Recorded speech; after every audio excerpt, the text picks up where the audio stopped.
And if you've never sat or stood at the end of a finish line at any race, or you've been like at Louisville, you've been there at midnight and you hear everyone beating on the side of the boards of the finishing chute and the energy and the electricity and all these total random strangers that have no idea this person's coming through, except for their name on the front of their bib says Bill.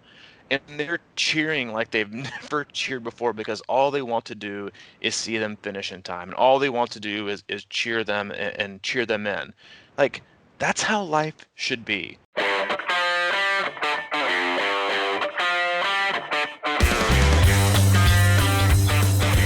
What's up, my man in Florida? What's up? Dude, it is. Well, today it's raining, but yesterday it was Allie's birthday, so it was nice and sunny.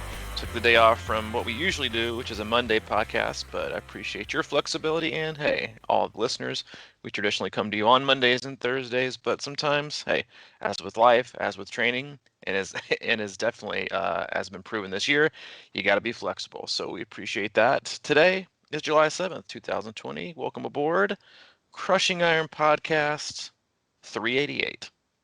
Okay, I'll take your word for it, Is man. it? Yeah, I know. I had to do some research on that because I was, travel, and then it feels like it's been like 2 weeks since we did our last podcast. But it is.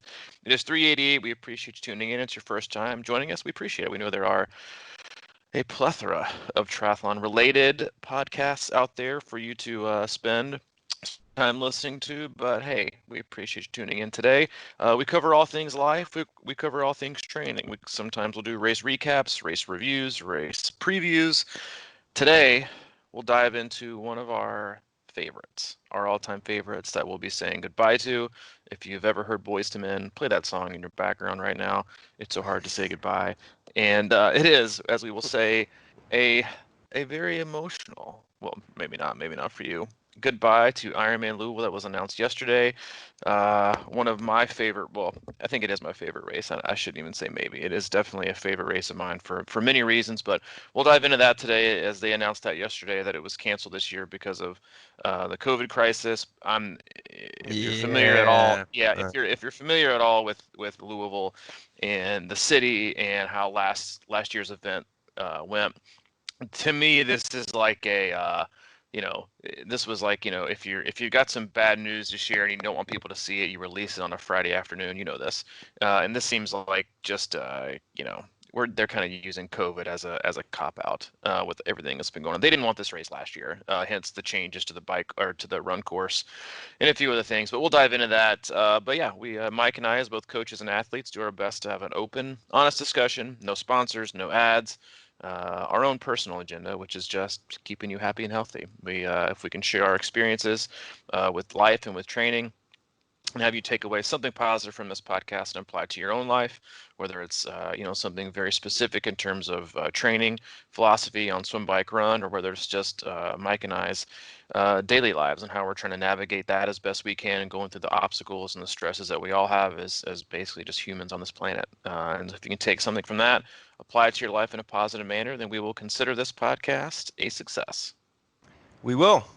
And so, yeah, welcome to Podcast 388, 10 hacks for getting through canceled races. Yeah, well, I mean, there is no hack for that, man. It no is. hack, It man. was It's a rough. long term. It is, and Sometimes you go through the hard part, man, and you can't recognize the sun at the end of the tunnel. I know that's not a saying, but you know what I'm saying. it can Sometimes be. in the mud, it's hard to see the. The what? The muck? I mean, yeah. Trying to come up with It's another hard, dude. saying. I know, man. The sun at the end of the tunnel. That's a lot of pressure to make up your own saying. But no, we lost a good one for. I mean, we had been advocating and definitely predicting that we thought Muncie was going to happen, and you and I were together at my house doing something, having a meeting, and then I got like a million text messages from the athletes. It was like, bam, Muncie's canceled because the governor went to like phase 4.5, and so they pulled the plug on that, which is a bummer. I think everyone is kind of using that as like, hey, with Lubbock getting canceled 3 days before, it just continues to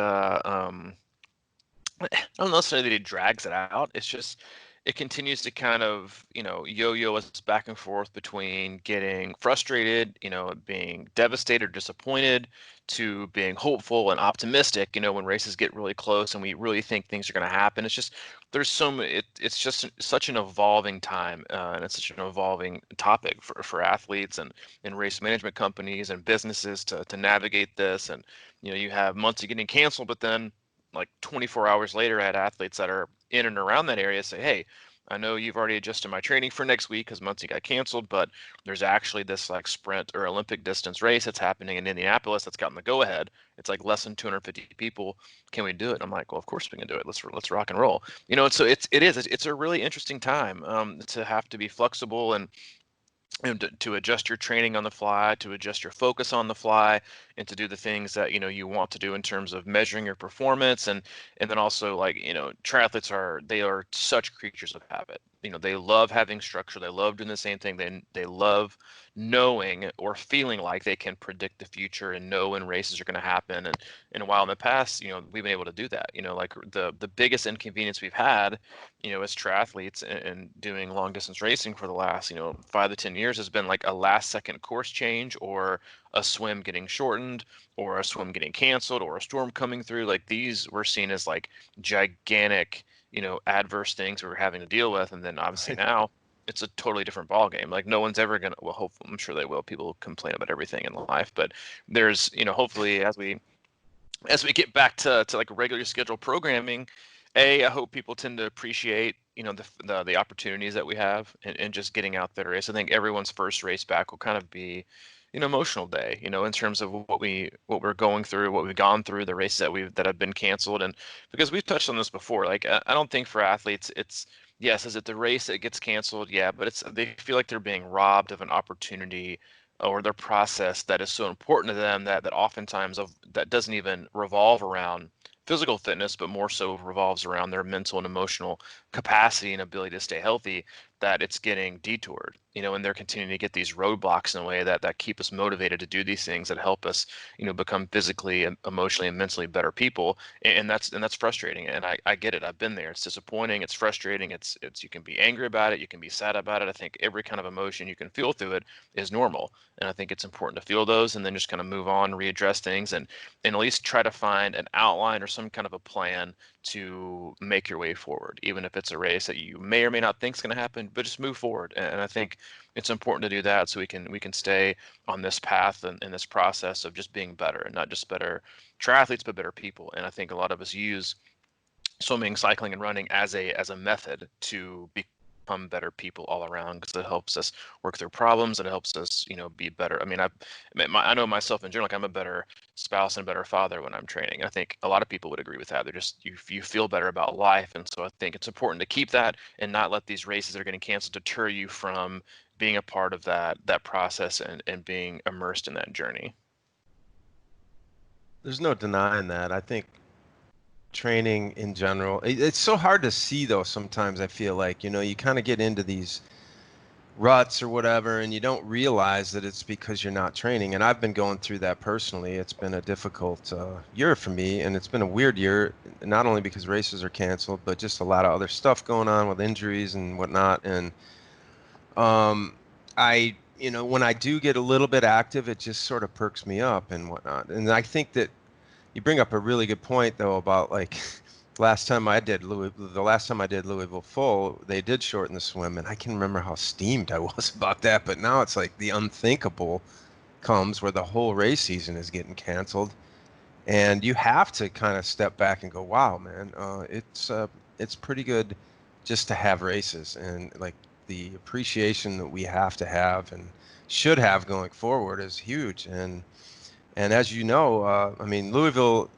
you were around Louisville before me, but I was there pretty close after. I mean, the first time I was up there was spectating in 2012. And that's what changed my life, really, that watching that race, just being around that atmosphere. And honestly, I think as a kind of serial spectator over the years, I kind of almost think I'm missing that as much as actual racing. Just being able to be on site and a few days early and see how things kind of culminate and come together. And the environment around it. And, triathletes are living their life from a position of let's be healthy. And I think that at the core, in a lot of ways, what's really weird about what's going on is that, our lives are being dictated kind of by sickness or something now. And that's it's kind of a conflicting perspective for me. And I just love being around the race venue and talking with people and, seeing the anticipation and the excitement and just, you know, you can kind of sense the work that people have put in and then they get to go out and show it. And I love being a part of watching that. And I really miss it. I really miss the travel into the city and having the breakfast and that whole 9 yards too. Man, Louisville, man. First before we like go into, I think like our favorite memories, and because that's why I love Louisville. It's like it's the site of my heartbreak and my heart make in a lot of ways. Like it's where I was at my lowest, and it's where I feel like I've had some of my best experiences as both an athlete and a coach. And that's why I just love the race itself. I think there's a lot of things you can love about a lot of races, and I think we all have these special moments and these events that occur that cause us to be more drawn to a specific race venue. But like the city of LaGrange has been irritated with this race for a while. Where the bike course goes through, they've thrown tax on the course. They've generally not wanted people there. They've getting aggravated by people pre-riding the course, which I don't know why you would pre-ride that course on anyway, because it's so heavily trafficked and the roads are crap. But people do it, and then I know last year we have a ton of athletes in and around Louisville, and we got kind of a word last year that they didn't like it. I think they got like maybe a 1 year bump to make the race happen. But I think last year there was a lot of kind of probably behind the scenes negotiating and kind of talk politically, on the higher end of the scale with Ironman in the city about how to make this race just happen, just find a way to get it done.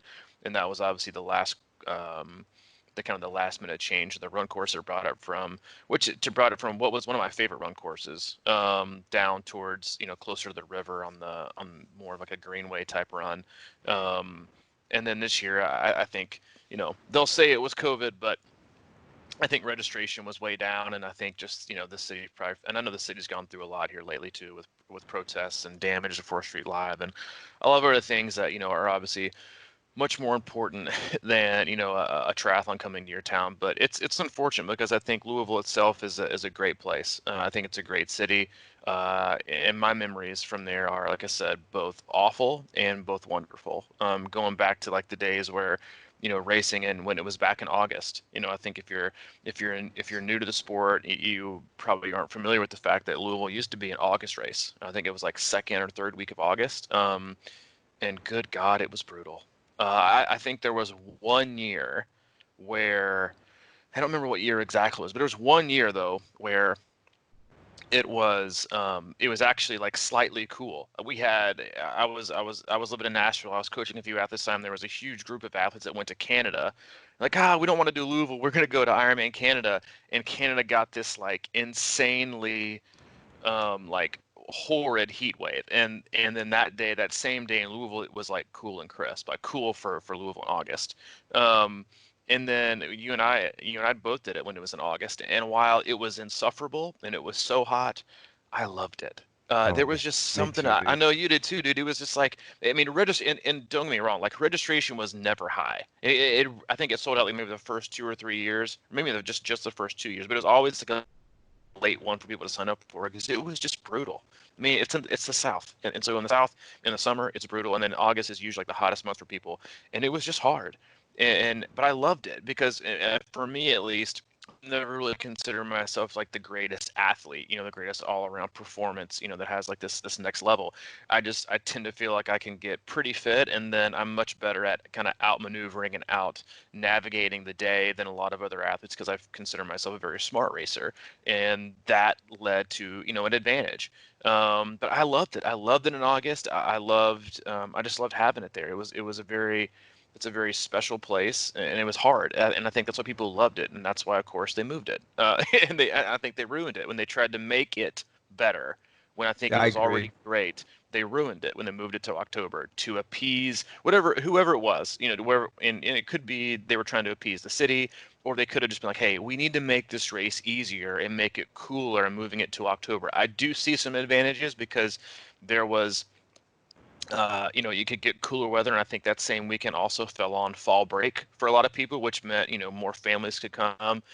But at the same time, it's like the end of the year North American calendar is already like stacked. You got that once they moved it from August to October, they had Chattanooga, Florida, Arizona, Louisville, just to name a few, Maryland, all in like this very very short window. In like August, there's like nothing. I mean, I think you got Boulder, but in terms of like where we are in the South, there was like nothing, and I think they ruined it when they made that move. And I'm sure they had a bunch of reasons for doing it, but they ruined it. But it was one of my favorite races, and I will also have to say that it is. And when I say favorite races, it's not because I've had my best experiences there. It was the site of the last Ironman I attempted to do before I went and got sober.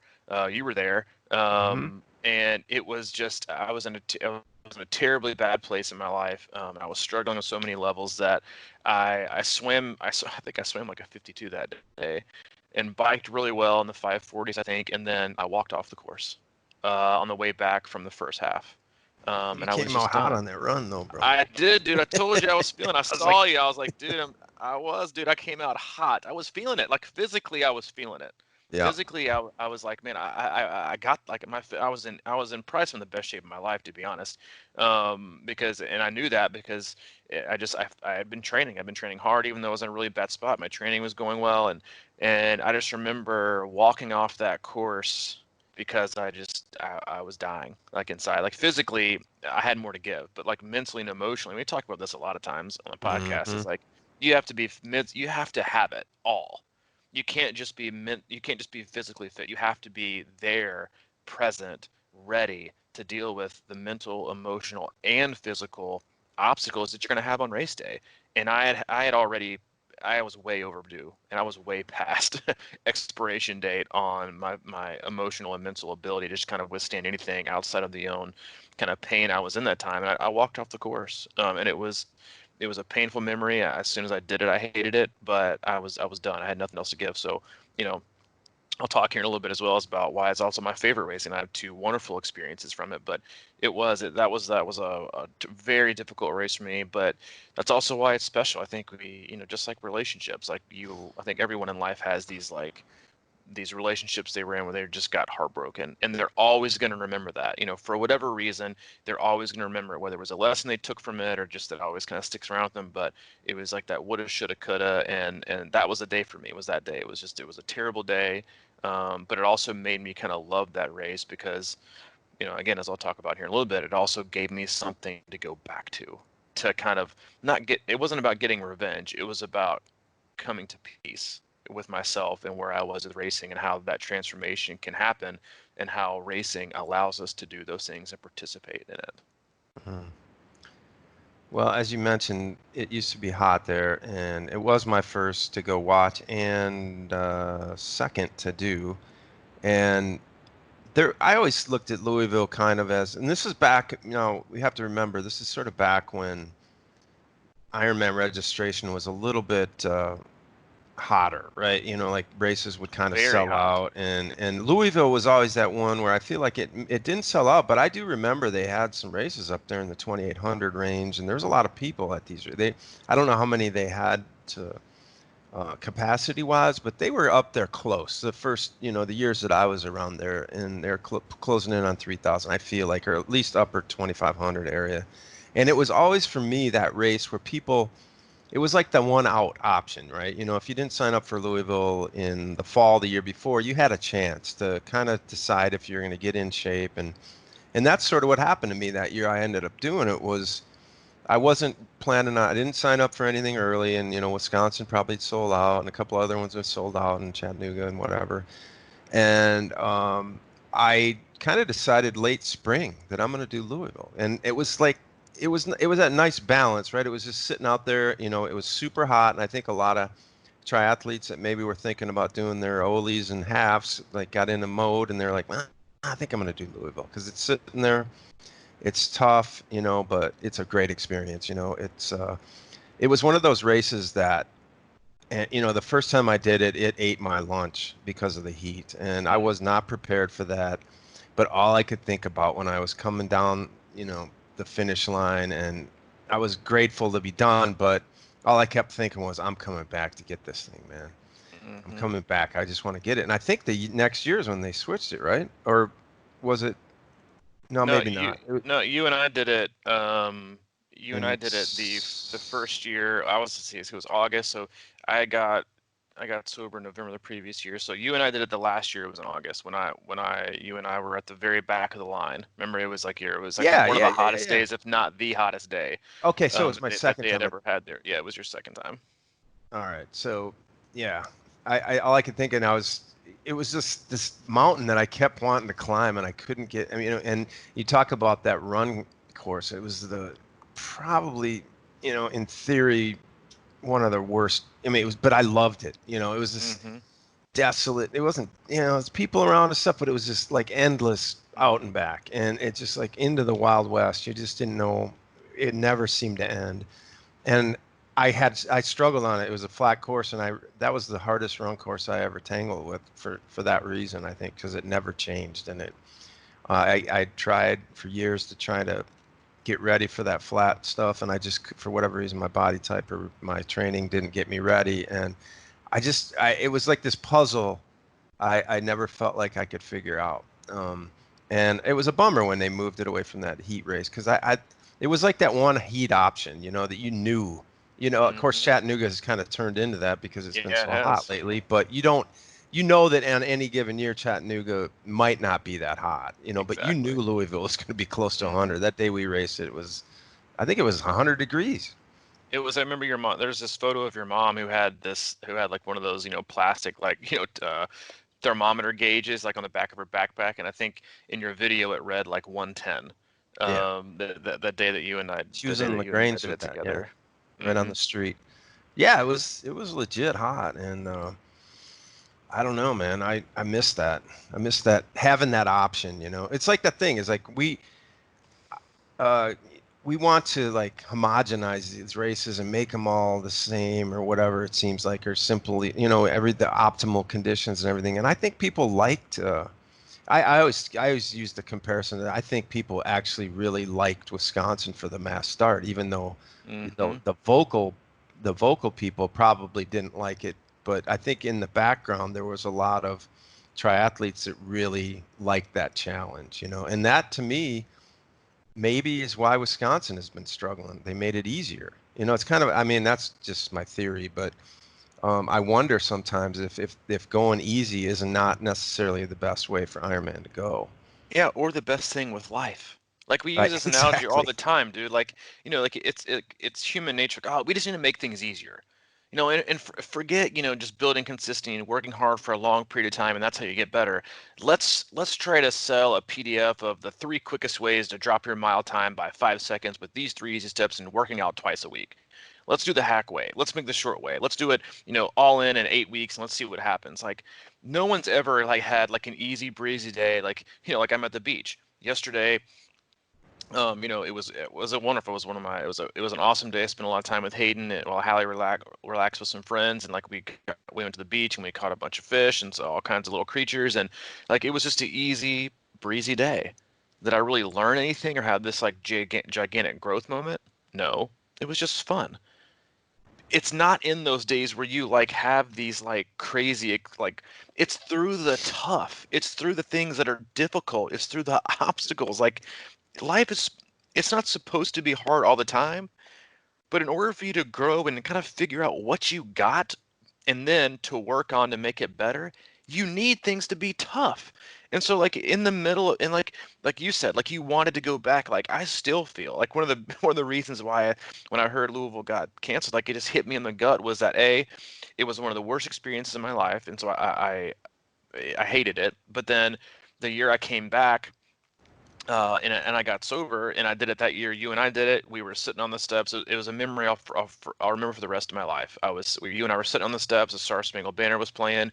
We just kind of sat there, waited for the line to come to us. We were gonna hop in the water last, and I just had tears going down my face because I was thinking, man, I've been through so much, in my life to this point, and I'm here, and it didn't get me. It's not like I had arrived. It was that I'm still standing, and I feel like I've gone through so much, and I know today, if I choose to make it, I can make today a much better day than the day before, and or the time I raced here last. And that's why it was one of my favorite race experiences, because I swam and I was like smiling, which is like, definitely not something you want to do in the Ohio River because you don't want to swallow any of that water.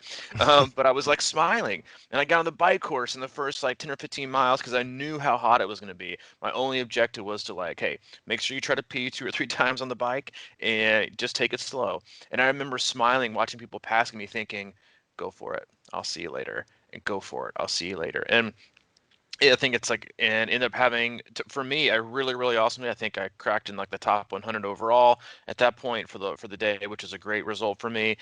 And finished the race, executed well, gave them everything, and I left it feeling just totally rejuvenated and energized. And also, people talk about like getting revenge over courses, and that's not really ever the case. It's you want another chance at doing better for yourself. And for me, that's what it was that day. It was, man, I know I'm better than this. I want to come to peace with the version that I used to be and accept where I am right now and show that I can do that and show restraint and show fitness and show my ability. And I did it that day. And that's why it was one of my favorite. That's probably is still. It'll probably go down as my favorite race ever, because it was just a special day. And I finished feeling happy. I was proud of myself. And then but I won't learn those things, and you don't learn those things when things go easy. Like, oh, that was an easy course. Let me do it again and see how much easier it can be. You just don't learn things from that. Like races give us these challenges that we like to say they're about the race, but it's about because the race course never changes. It's usually, even if it's slightly different, it's pretty much the same. They don't vary to like this gigantic degree where they're making it a huge hilly bike course into a flat one. They're still varying. Like, and they're varying like from a slight street change and a turn here, and then triathletes like throw a huge hissy fit because of this like last minute course change when 95% of them don't even read the athlete, gotta go drive the course, but they do it anyway. They're all the same. It's how you dealt with the day as a person and as an athlete that makes a race a great experience or a not so great experience. And then a few years later, you go back, I think it was 2 years ago, when I came back as just a coach and had probably one of the top 2 or 3 best experiences of my life as a coach, watching every single on a day where there was an incredibly high DNF rate because of the conditions. All of our athletes finished. We had athletes racing very, very quickly up to in the 10-hour mark, and then we had athletes in the 16-hour mark fighting to make the cutoff. And a lot of them were first timers, and to have everyone finish that day, I remember it was one of the most gratifying things I've ever had as a coach. And all these feelings as a coach, as an athlete, like they're all wrapped up in this one city, and that's what I'm always going to remember it for. And you learn from it, and you don't learn from the easy days. Like it wasn't like I'm not the most proud of that day that everyone finished because we had 5 Kona qualifiers and 7 podiums. It was that all our athletes made it through the day, and they persevered and they finished. It wasn't this like highlight day where you brag about podiums or brag about these things. It was like, dude, we made it, and it was tough. And what did that show?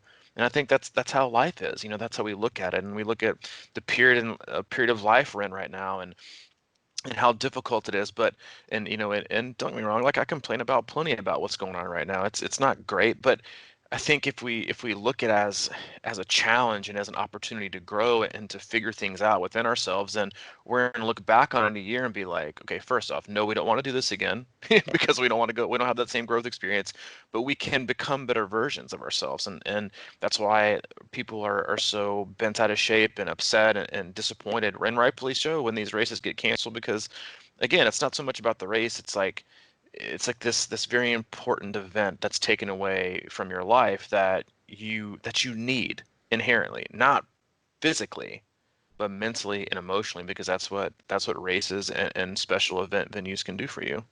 Mm-hmm. Well, you talk about that day when we had everybody finish, and it was a proud moment for you as a coach. And I think we had 25 or athletes that day, roughly, right? finish? I don't even remember, but it It was was a in the very, very high 25, but event. it was a sort of a signature moment for C26 and this podcast and our coaching and our community really, because we had, you know, big dinner together. I mean, it was important. There was a lot of moments up at Louisville that, you know, as we started this podcast, we had, because we were familiar with Louisville, that was going to be one of our focuses, and Chattanooga, of course, in Wisconsin, because those are the three races and that we knew the most, and we didn't want to start, you know, talking about races that we weren't there, and you know, making. So we just decided to focus on those three races, and Louisville was definitely at the epicenter because it was the first for me, and well, you'd done Arizona, I guess, first, but Louisville had a huge place in your heart, and it was the one we knew the most, and it was closest because we were living in Nashville, and all those experiences that go up and down. And I had done every year that, you know, I raced there, I think 3 times. It went from the hottest race to the coldest race on earth, it seemed like. And but I had, and every other year I went up there and I made a sort of a tribute video to the race, just either on my own or with us, and just the moments that I had walking around that course. You know, it's just because a lot of times when I do that, I'm sort of out there in isolation. I just get to think and see and listen and observe the sights and sounds of, you know, whether it's out there on what was the road, the street that they ran out on? Was it God, I fifth, can't even fifth or remember. Yeah, something. fifth? Yeah, I think it's fifth. Yep. Fifth or third, whatever it was next to fourth, whatever. I would walk out there and just it's kind of this when you're kind of on your own and you see people struggling mightily by themselves and you know they've got 6 miles out and back to go and they're just coming back out of town on that second loop, and there's some magical moments that you get to see like that, and you know, little things where people are helping each other out, and I don't know, man. There's just such a great history for me with those kind of things, and like that the sort of quasi famous moment in C26 history when I was walking away and everybody was crossing the finish line, or like everybody's out on the run, and I was walking back to my car, and I literally think there was maybe like 5 bikers on the course, and that young girl was just sitting there in the road with the sign that says, you know, I forgot what the sign said. You've got, you know, something about mom, go Yeah, mom, or waiting for something her like that. mom. Yeah. She was waiting for her mother. She's just sitting on the curb, and like the race had left her behind, basically. And I was just sitting there going, wow, man, this is incredible. I didn't even think about it because everyone we had was out and running, and I'd watched the run for quite a while, and maybe it was like 5:30 bike cutoff or something like that, and it was like 5:25, and I'm walking back to my car, getting ready to leave and, you know, go back home. And I was done for the day, and this little girl was just sitting there on the curb with this big white sign that says "Go Mom" on it or whatever. And I asked her, I said, "Are you?" She goes, "My mom's still out there." And I was like, "Wow." And it was such a juxtaposition because I really did think that everyone was off the bike, and she was just sitting there by herself. I don't know. She was maybe 12, 15, I don't know. And she can't. I was just kind of like, do I wait and kind of like, I don't know. She was the only one on Hmm. that street, and her mom eventually came around the corner. I was just sitting there, kind of not saying anything, and she just goes, "There she is!" And she got up and started running at her mom, and her mom was coming down the street right there to go into transition, just sitting in Arrow, chilling, riding, you know, just keeping her pace. And she goes, "Hey, you!" And then that little girl chased her all the way into transition, and I was like, "Wow, man." That was just so huge. It was a moment that really made me kind of appreciate like what Ironman really is all about. It's like it's like you know, because you never think like that happens every race where people are out there just struggling by themselves, and um, you know, that is the epitome of what it is. It's sort of like, how do you beat this by yourself and everybody else? And then just to think about her getting off that bike, and I mean, she literally made the cutoff by seconds, I think. And I don't know how she did or finished, but it just, you know, that was one of those things. You know, like, and I think I've mentioned this before.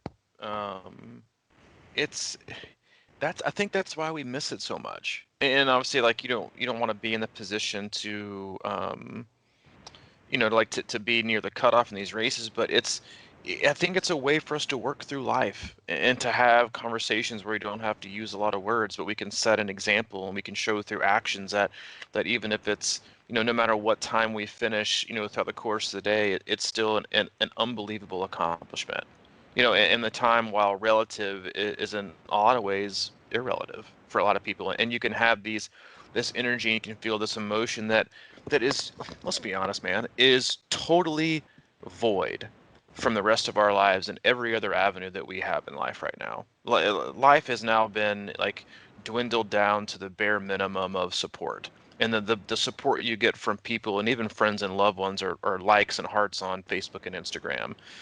You can't, there's nothing like that anymore, where you can actually go out and get this energetic feeling of support from total random strangers.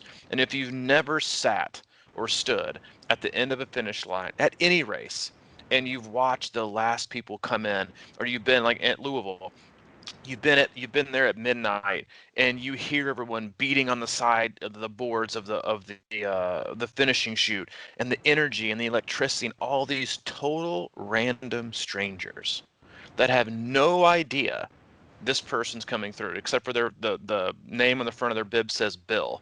And they're cheering like they've never cheered before, because all they want to do is see them finish in time. And all they want to do is cheer them and cheer them in. Like, that's how life should be. We should be supporting people. We should be loving one another. We should be out there wanting the best for people, not just complaining and bitching and moaning about every little thing in life and not being supportive, being so divisive. Like, get a grip. Like, and I think that's what we miss. We miss going into a race where we're in a very individual sport, yet we can be amongst total strangers that we've never met, and we don't even know if we have anything in common with them, but we can feel supported and encouraged, and they'll give you a tube on the bike course, or they'll pat you on the back on the run, or they'll see you and say, "Good job, keep it up," or "You got this." Like, that's like it's like a small window into what life should be, instead of making fun of people who are running too slow or doing this, or "Why are you even doing this?" Like, life should be how the Ironman finishing shoot is. You're cheering everyone on, no matter how fast, no matter what shape they are, no matter what how aged they are, and encouraging them to do their best, because collectively, if we actually do that, think about think about the shape this planet would be in if Oh, I that's how know, we because it if goes that's both how ways. exactly. Think about if we did that. And that's what I think, that's what we miss. Like, we miss a day where everyone gets to be our cheerleader, where everyone gets to support us. And like, yeah, it's about expressing the fitness that you have and showing how the training you've been doing is working and seeing if you can beat your last time. But for the most part, like, the energy and the thoughts that you get to work through and the feelings that you have, you can at the same time have the worst day of your life and the best day of your life, like, all wrapped into one, and still leave thinking, "Oh, dude, I want to do that again."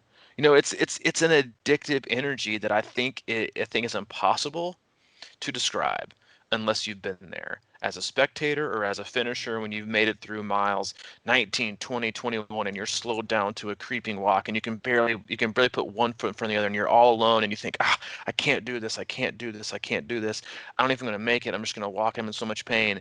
And you get closer and you get closer and closer to the finish line, you can hear the crowd cheering, you can see the buildings get taller, and you're getting closer to the downtown, and you hear the energy coming, and you're like, "Oh my God," and you get this life back. I'm getting like chills right now. And you can Mm. like feel the energy, like, coming to you, and like you're like, "God, but I can do it." And your legs start moving faster, and you start moving faster, and you start smiling, you're like, "I got this, I got this."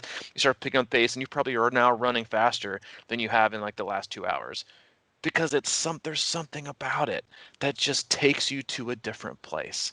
And I think that's what we're missing in life, is like, we need that thing to take us to a different place. We've been isolated, we've been alone, we haven't been able to see our friends, our family, our training groups, whatever. And now we keep sitting and sitting and sitting and waiting.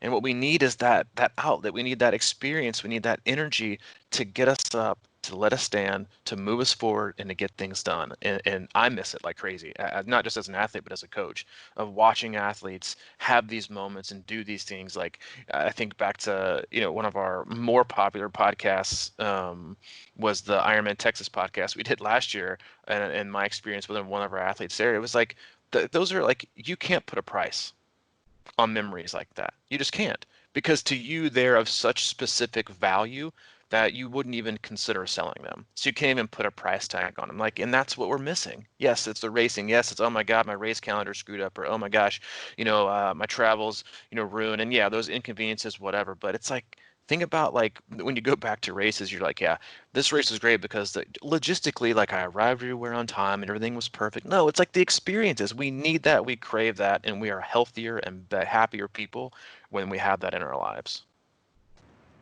It's like I always say, man. I always tell people if they're having trouble being motivated, or if they think they want to get into this sport, or they want to do an Ironman eventually, you got to go watch one, first of all.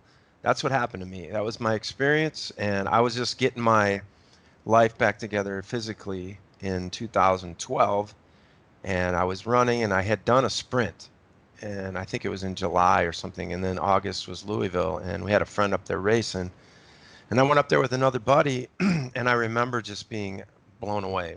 Like, what, the people are doing this? What is this? And then we got up there at 6 in the morning, of course, and they lined up. If you've done Louisville recently, they used to line up where the file down into the water is. They would line up the other way out Hmm. towards the, I guess that, I don't know, towards that boathouse or whatever it is out Yep. there, and it went forever. And we would get there early, and I watched these people come through, and like I think I've told the story before, but I was so nervous watching this that it was just electrifying. And all I kept thinking was, don't say anything stupid to get these people off their game, you know. And I was a rookie, and I was just like, you look good, man, you know. Don't tell them they look sick or you look tired, but Yeah, like, you look tired, man. You look yeah, you look nervous. tired, man. What's up? Yeah, yeah. Before, so, but I watched in awe, and we went out into Lagrange and watched the bike, and I just had such a spark lit in me as far as it was a life changing event for me too to see that, and I think I ended up that was in August, and I signed up for Ironman Wisconsin after that race that year, so it was like a month later or something, or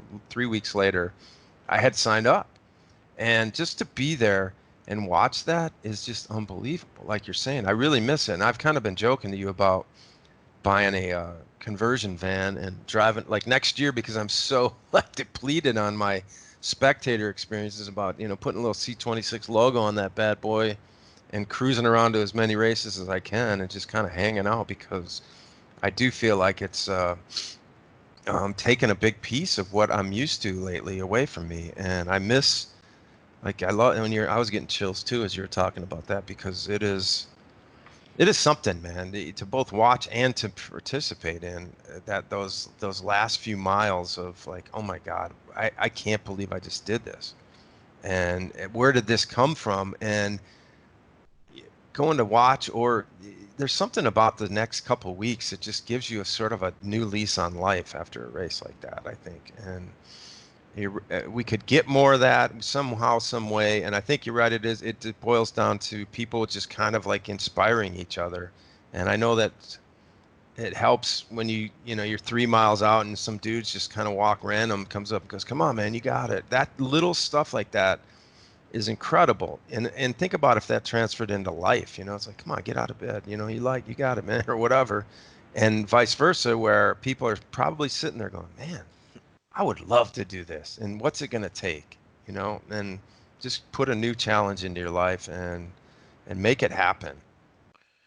It is like I think one of the most in gratifying experiences is if you've had the unique experience to be on both ends of the spectrum. Like you've raced it, so you know what the finishing chute feels like, and then you've also been at the finishing chute because you know what they're feeling and you know how incredible it is, and like it's almost like this shared energy. Like you can feel it from them. It's like you're bouncing this energy back off each other. Like you're throwing it to them, they're throwing it back to you because you've been there and you know it, and you're going back down memory lane. You're thinking, man, that's how incredible it is. And then you're like thinking, oh, I remember how loud it was and how incredible it was. And then you also picture what it would be like if no one was there. Mhm.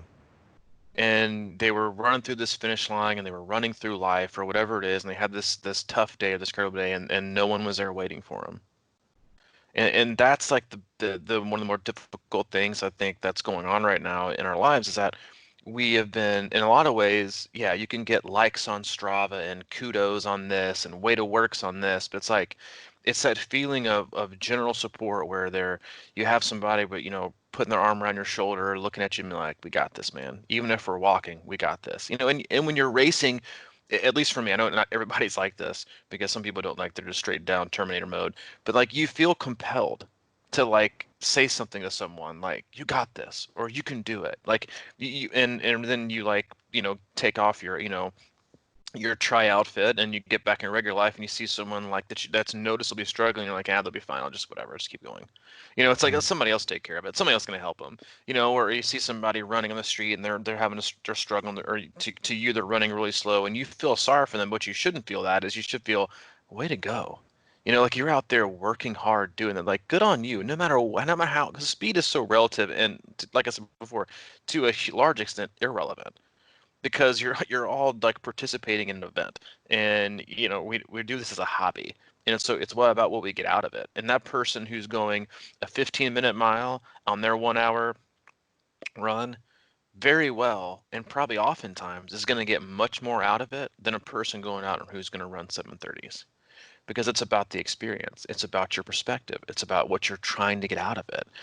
It's again, it's not irrelevant, but I think it's something that you need to kind of wrap your mind around in terms of the value that it can bring to you. And then when you go into races and you see people, and you tend to look down on people who finish towards the back of the pack, or look better on the people who finish faster. But I'm like, first of all, we're all humans, and we're all normal.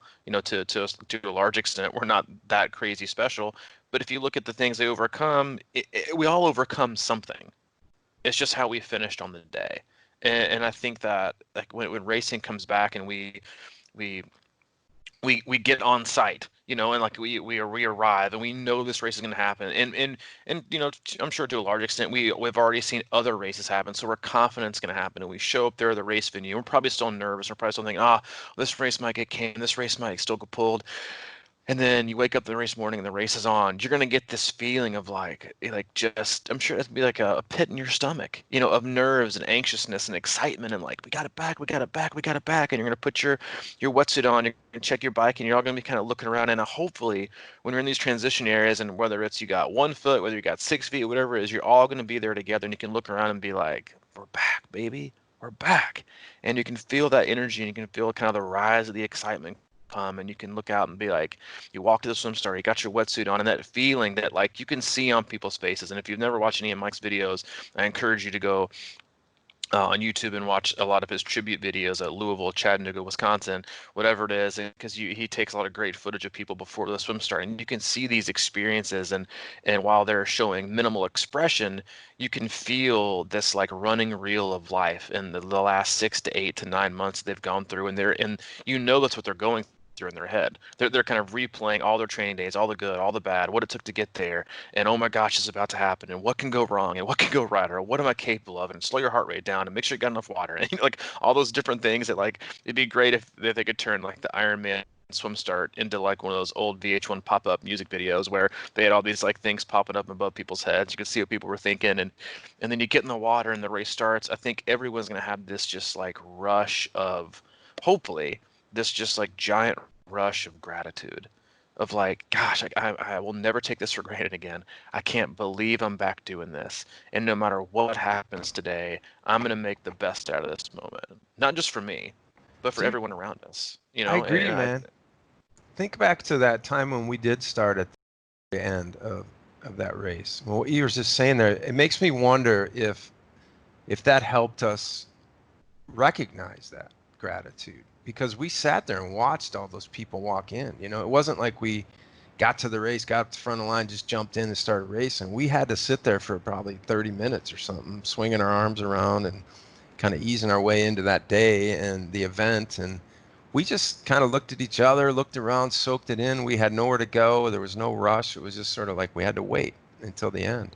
And I wonder if that might have had a little impact on us. It's sort of like, get there and soak it in, and like look around, look in people's faces, and see the humanity and like the what everybody's come through. And there's got to be a lot more gratitude in that, if you can kind of, it's just really looking around and being in the moment instead of like at the finish line before you start. And that was, and the way we did it, it turned out to be My best swim, and I think it was because I was just so relaxed about it. I was I was like you, I wasn't maybe at the level that you were with the smiling in the water, but I think I was kind of close.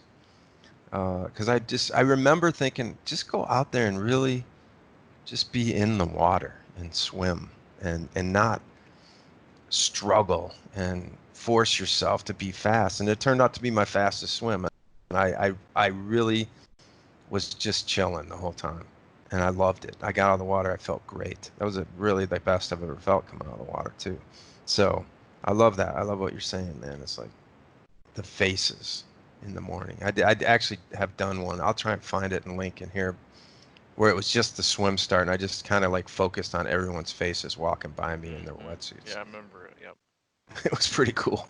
Yeah, I think it's Louisville. No, I think it's actually Chattanooga. No, that was in Louisville. Was it Louisville? Yeah, Okay, for yeah. sure it was. I You was know, in that little arena or whatever, that outdoor steps where people watch from. yep.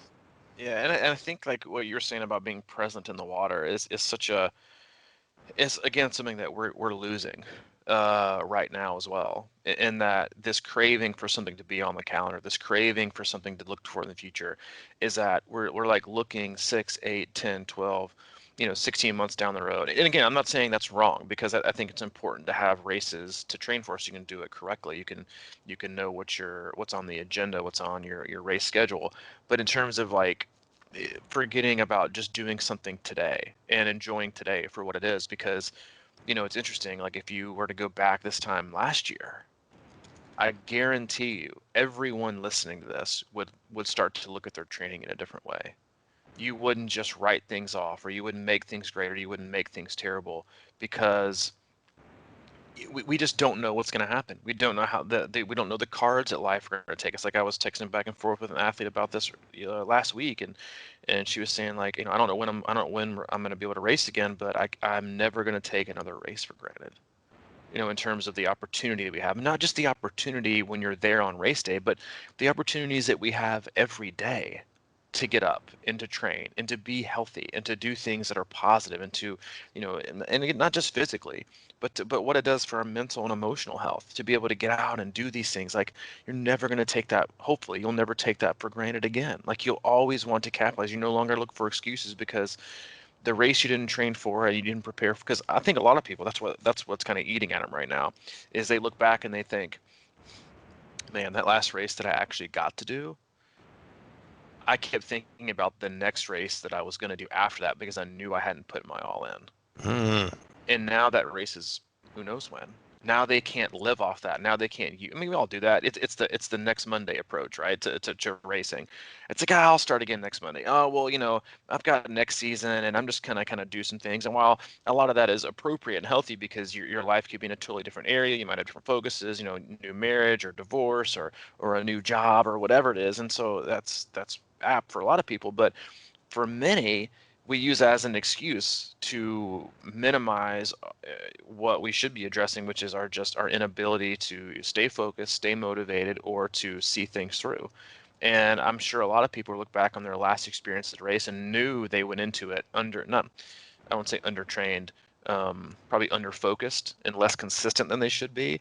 And they didn't get the result they had wanted to, and they signed up. And they're like, but I'll have the next year. I'll just kind of use it as and train through or train race river. We kind of tell ourselves to justify our our eventual likelihood of a shortcoming, and we kind of protect ourselves and safeguard from any kind of devastation is to come up with excuses beforehand.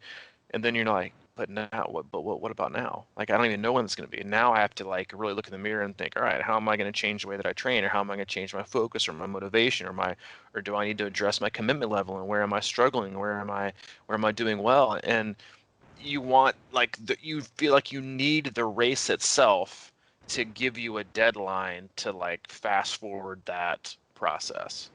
But the process is something that goes on forever. It's just it goes in ebbs and flows. You're doing a really good job at it, or you're doing a very poor job of it. And races, they give us an unexplainable opportunity that is totally like different than what you see when you hear about racing. In that it's this physical, and yes, don't get me wrong, there's like incredible physical performances that happen at every single race, and a lot of us have had them. We all have a race where we just felt like, dude, I just had it today. I mean, I know my 2 races, Augusta 70.3 and Ironman Arizona, where everything just clicked. They're both 2 of my PRs as well. Everything just clicked. I don't think it necessarily meant that I was a fitter, faster racer than because it was before I got sober and I was like a train wreck in a lot of ways, but everything just clicked that day and it just felt effortless. So we all have those days, but I think the important thing to look at is in terms of what races provide are, again, they just provide us different opportunities. And I had an athlete text me the other day about, like he felt like he had a failed run and he felt like things were, aren't we training for, to get through these really, really hard days, and how are we supposed to do this, and I had a great run the last week, and I kind of addressed that with him, and I said, one, you had a bad day. Two, we aren't training to prepare for a bad day. Number three, we are training to increase the percentage you have the best day that you've earned. But then the truth is that even if you've trained perfectly, you're not. That's the thing about racing. You're still not guaranteed the best day because every day is different, and every day you have different opportunities. You have different obstacles. You have different. Some days you wake up and you're like, dude, that day was way easier than I thought it was going to be. It's not like you did anything different. That's just how the day fell. And racing is the same way. So as much as we like to predict when races happen and predict our outcomes when they do, and get on TriCalc and predict our performances and where we want to be and where's that's going to put us and how that's going to put us overall compared to last year. It's like, dude, you wake up and you're like, I have no idea what's going to happen today. I'm going to get out. I'm going to put effort in. I'm going to put execution in, and I'm going to see where I fall. Then what I'm going to do, I'm going to wake up and I'll be like, you know what? I want to do it better next time. And then you're going to race again 6 months down the road, but it's the 5 months and 30 days in between that matter, which is where you grow, where you become a fitter, faster athlete, where you become a healthier version of yourself, where you improve mentally and emotionally. That's where the money is. That's where you really, really, really improve. The races are just things you participate in along the way. But missing that opportunity to participate in them for many people is diminishing or minimizing their focus and their ability to stay, in the process of what happens in those 5 months and 30 days in between. Very well said. Very well said. And goodbye. Goodbye, old friend. Goodbye, old friend. Man, such a bummer. I've been a friend of Louisville since 2012. Yeah, that's right.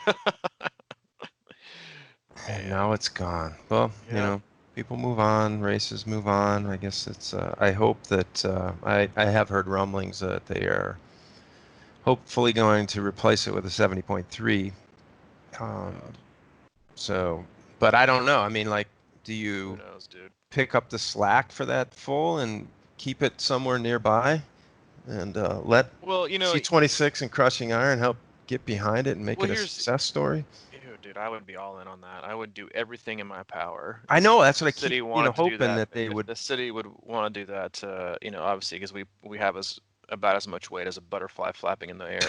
But you know what they say, the butterfly create a little snowball, man. And this is 100% speculation and just optimism on my part with the glass half full, is that they have been going on a rotating basis with cities, with year to year to year, going in for like one-hit wonders. Like they're doing Ironman St. George every other year. They're doing, I think, Coeur d'Alene every other year, but they also have the 70.3 there.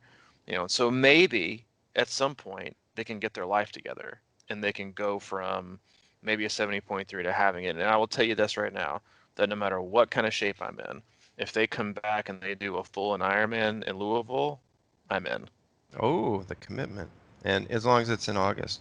Just move it back to August. Seriously, as long as it's like in a time of year that's like tough, and not tough as in like cold, dreary, overcast October. Give me some August, baby. Give me some August. I mean, you knew exactly what you're going to get.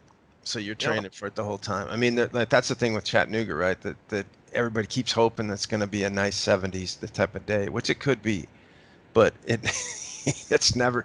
But with Louisville, you knew it was going to be a furnace, and you just trained for it, and you're like ready. It's like, I know what I'm getting. It's not going to be nice. It's not going to be pretty, but I know I'm going to do it anyway. Yep. All right, man. Good job. Pleasure as always. We appreciate you all tuning in. If you've listened and you like it, or you've listened to a lot and you've liked those and haven't already, please give us a review on iTunes.